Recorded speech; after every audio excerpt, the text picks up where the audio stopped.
स्वागत है आपका कमोडिटी स्पेशल में। एक बार देख लेते हैं कि आज की बड़ी हेडलाइंस क्या हैं जहां तक कमोडिटी बाजार का सवाल है। सबसे बड़ी बात, सोने चांदी में एक बार फिर से गिरावट बढ़ती हुई दिखी है। एमसीएक्स पर सोना 49,000 के नीचे फिसला, एक अहम सपोर्ट गिव अप करा है। 500 से ज्यादा की गिरावट आपने यहां पर आती हुई दिखी है। और सोने में ही नहीं, हम देख रहे हैं कि सिल्वर पर भी भारी गिरावट इस समय बनती हुई दिख रही है। 63,000 के नीचे सिल्वर फिसला है। चांदी में आज 800 रुपए की गिरावट आती हुई दिखी है। कॉमेक्स पर सोना $1840 के नीचे है। वैक्सीन पर पॉजिटिव खबरों से आप देख रहे हैं कि थोड़ा रिस्क ऑन ट्रेड वापस बाजार में आते हुए दिख रहा है, इसलिए सोने पर दबाव बनता हुआ दिख रहा है। तो सोना चांदी यहां पर बड़ी गिरावट, ये है आज की सबसे बड़ी खबर। इसके अलावा क्रूड कच्चे तेल 9 महीने की ऊंचाई पर ऑलरेडी है, पर यहां से और तेजी आप बढ़ते हुए देख रहे हैं। ब्रेंट $50 के ऊपर जा चुका था, अब $50.50 के ऊपर आपको ट्रेड करते हुए दिख रहा है, लगभग 1% की मजबूती। वहीं WTI पर भी नजर डालेंगे तो $47 के पार इस समय ट्रेड हो रहा है, 1% मजबूत। एमसीएक्स पर देखें तो 3500 के करीब कच्चा तेल आते हुए दिख रहा है, लगभग 0.5% की अच्छी खरीदारी के साथ। वैक्सीनेशन की खबरों से कीमतों को सपोर्ट मिल रहा है। आज से अमेरिका में वैक्सीनेशन शुरू हो जाएगी, अनलॉक थीम प्ले आउट हो रही है और भरोसा आ रहा है कि आगे जाकर मांग स्टेबल रहेगी या फिर मांग में बढ़त के ही संकेत रहेंगे। बेस मेटल्स, यहां पर हमने देखा कि हफ्ते की शुरुआत पॉजिटिव नोट पर हुई है। लगभग सभी बेस मेटल्स में अच्छी तेजी आ रही है। सबसे आगे एक बार फिर से निकल के प्राइसेस दिख रहे हैं, 1.25% की मजबूती के साथ निकल के दाम 1310 के ऊपर ट्रेड कर रहे हैं। जिंक यहां पर नजर रखिए, 218 रुपए की तेजी बन रही है, 1% ऊपर। एल्यूमिनियम आधे % की तेजी के साथ 167 के लेवल पर। कॉपर और लेड यहां पर दायरे में कारोबार हो रहा है, पर कॉपर के प्राइसेस ऑलरेडी 17 साल की ऊंचाई पर हैं, तो इकोनॉमिक रिकवरी की उम्मीद है जैसे जैसे हम देख रहे हैं अनलॉक थीम और वैक्सीनेशन स्टोरी प्ले आउट हो रही है। नेचुरल गैस जबरदस्त उछाल यहां पर आते हुए दिखा है, सबसे एक्टिव कमोडिटी रही है आज के ट्रेड में। देखिए 4% की तेजी एमसीएक्स पर दिख रही है और अब 200 रुपए के करीब एमसीएक्स पर नेचुरल गैस के भाव आते हुए दिखेंगे। अंतर्राष्ट्रीय बाजार में भी अगर आप देखें तो लगभग 4% की ही तेजी है और यूएस में अगले 2 हफ्ते डिमांड बढ़ने का अनुमान है जैसे जैसे विंटर और सिवियर होती हुई दिखेगी। फाइनली कॉटन यहां पर नजर डालिए, अच्छी तेजी यहां पर भी बन रही है। एमसीएक्स पर 20,250 के करीब ट्रेड हो रहा है। आज 1% की मजबूती के साथ कॉटन के दाम आपको दिखेंगे। उत्पादन का अनुमान कम हो रहा है और यहां से अगर उत्पादन गिरेगा तो डेफिनेटली प्राइसेस को सहारा मिलते हुए दिखेगा। आगे कॉटन एक्सपोर्ट्स में बढ़ोतरी का अनुमान है तो शायद वहां पर भी प्राइसेस को सपोर्ट मिलते हुए दिखेगा। साथ ही वैक्सीनेशन शुरू होने से इकोनॉमिक रिकवरी की उम्मीद है, तो एक जो theme through out play out हो रही है, इसलिए आप गोल्ड और सिल्वर पर गिरावट देख रहे हैं क्योंकि रिस्क ऑन ट्रेड बाजार में वापस आ रहा है। पर बाकी जो भी स्पेसेस हैं, अनलॉक और वैक्सीनेशन की थीम की वजह से मांग खपत बढ़ने के संकेत हैं और इसलिए अच्छी खरीदारी आप बनते हुए देख रहे हैं। तो फिर किस तरह से करनी चाहिए आपको ट्रेडिंग स्ट्रैटेजी, कौन से मौके आपको बाजार में मिल रहे हैं, आइए डिस्कस करते हैं। हमारे साथ केडिया कमोडिटी से अजय केडिया जुड़ रहे हैं। अजय, बहुत बहुत शुक्रिया हमारे साथ जुड़ने के लिए। सबसे पहले तो गोल्ड पर ही शुरुआत करते हैं। 49,000 के नीचे फिसलता हुआ गोल्ड दिखा है, बताएं आपकी क्या स्ट्रैटेजी रहेगी? Good afternoon Diwali.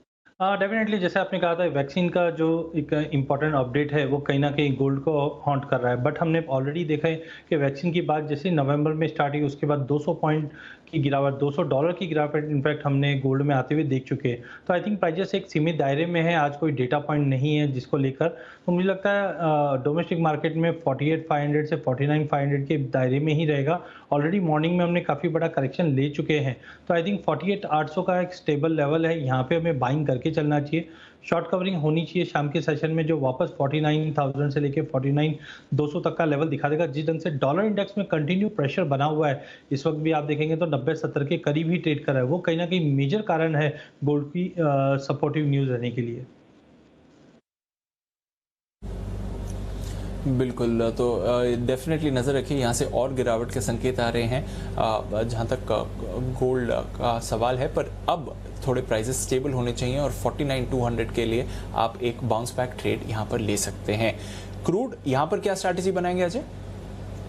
देवांशु, अगर क्रूड की बात करें तो नो डाउट वैक्सीन वाली बात तो डेफिनेटली सपोर्ट कर रहा है क्रूड को। बट टेक्निकली भी अगर देखें तो ब्रेंट काफ़ी समय बाद हमने प्री कोविड पीरियड के इर्द गिर्द घूमते हुए देख रहे हैं और 50 के ऊपर सेंटीमेंट भी पॉजिटिव रहता है। साथ में एक टेररिस्ट अटैक हुआ था इराक पे लास्ट वीक, उसकी वजह से भी प्राइसेस को सपोर्ट मिल रहा है। तो ओवरऑल मुझे लगता है क्रूड ने ब्रेकआउट दिया है चार्ट पे, जो ब्रेंट हमें लगता है 52 साढ़े $52 तक दिखा सकता है। वहीं डोमेस्टिक मार्केट की भी अगर बात करें तो प्राइजेस 3400 के ऊपर काफ़ी स्ट्रॉन्ग है। तो आई थिंक करंट मार्केट से भी लिया जा सकता है। इमीडिएट टारगेट तो 3520 का है, बट ओवरऑल हमें लगता है ये हफ्ते में हम 3600 के करीब भी क्रूड में आते हुए देख पाएंगे। ओके, तो 3600 इसी हफ्ते आ सकता है। अगर एक पोजिशनल व्यू लेना हो अजय, तो क्या बनेगा? ईयर एंड टारगेट कुछ है कच्चे तेल पर आपका? देवांशु, मुझे लगता है कि ईयर एंड से बेटर अगर हम 2021 का टारगेट ले, जिस ढंग से ग्लोबल बैंकर्स के भी जो अपडेट आ रहे हैं कि रिकवरी पाथ पे आना चालू, और इनफैक्ट नंबर्स भी हमने देखे हैं कि चाइना से भी जो व्हीकल सेल्स के नंबर्स है वो प्री कोविड पीरियड के जो नंबर्स थे वहाँ पे मैच हो चुके हैं, तो कहीं ना कहीं कंजम्पशन स्टार्ट हो चुका है। तो ओवरऑल मुझे लगता है अगर मार्च तक की अगर बात करें तो ब्रेंट मुझे लगता है कि 56 से $58 तक दिखा सकता है, जबकि WTI करीबन 53 से $54, जो कि डोमेस्टिक मार्केट की अगर बात करें तो 37 से 3800 तक का लेवल मार्च तक दिखा सकता है। बीच में हो सकता है वॉलिटिलिटी रहे क्योंकि ओपेक की मीट भी रहेगी कंटिन्यू, बट मार्च तक का व्यू लेके चलते तो I am very much bullish for crude oil. Okay, तो 10 से 12% की और तेजी आपको आती हुई दिख सकती है मार्च के अंत तक। चलिए अब बेस मेटल्स पर फोकस करते हैं। जिंक पर क्या करेंगे अजय? देखिए, बेस मेटल में भी हमने डेटा पॉइंट चाइना से काफ़ी अच्छा आते हुए देखा है, बट ऑलरेडी बेस मेटल में सभी हमने काफ़ी बड़ी रैली होते हुए देखे। कॉपर को भी मल्टी ईयर हाई पे पहुंचते हुए देखा है, निकल भी ऑलमोस्ट 1300 के ऊपर। जिंक में मुझे लगता है मल्टीपल ऑफ टाइम हमने देखा 220 के ऊपर प्राइसेस बिल्कुल सस्टेन नहीं कर पा रहे हैं। तो जस्ट एक चांस वाली बात है कि जब तक 220-22 के ऊपर होल्ड नहीं करता है, एक प्रॉफिट बुकिंग काउंटर पे दिखने मिल सकती है, क्योंकि जो डेटा पॉइंट है वो ऑलरेडी डिस्काउंट कर चुका है।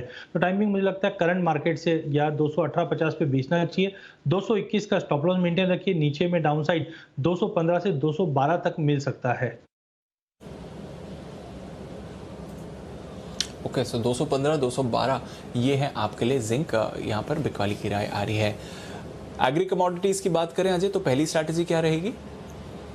देवांशु, मुझे लगता है गवार सीड में हमने नवंबर मंथ से ही काफी बड़ा फॉल आते हुए देखा। 4200 से ऑलमोस्ट 3850 तक का लेवल बनते हुए देखा। हमने देखा वैल्यूएशन वाइज भी और क्रॉप साइज को सबको देखते हुए 3850 का एक बेस बन चुका है। साथ में यूरोप और यूएस जो मेजर कंजम्पशन एरिया है, वहां पे हमने देखा वैक्सीन के होप की वजह से डिमांड धीरे धीरे इंप्रूव होना चालू हो चुकी है। तो आई थिंक गवार में एक बाइंग इनिशिएट करके चलना चाहिए 3940 के करीब।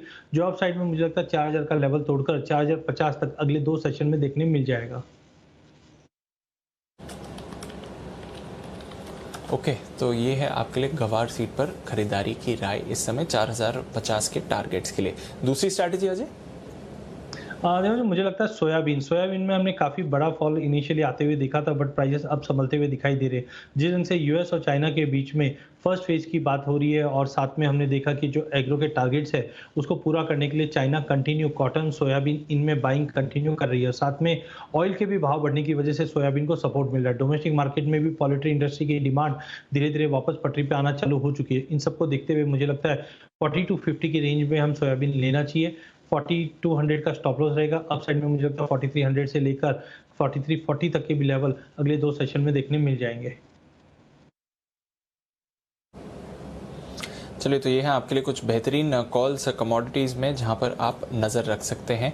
राय आ रही है अजय की तरफ से गोल्ड क्रूड खरीदना है, जिंक पर करिए बिकवाली, और एग्री कमोडिटीज की बात करें तो ग्वार सीड और सोयाबीन दोनों पर ही आप खरीदारी कर सकते हैं। अजय केडिया, बहुत बहुत शुक्रिया हमारे साथ जुड़ने के लिए और अपनी स्ट्रैटेजीज बताने के लिए।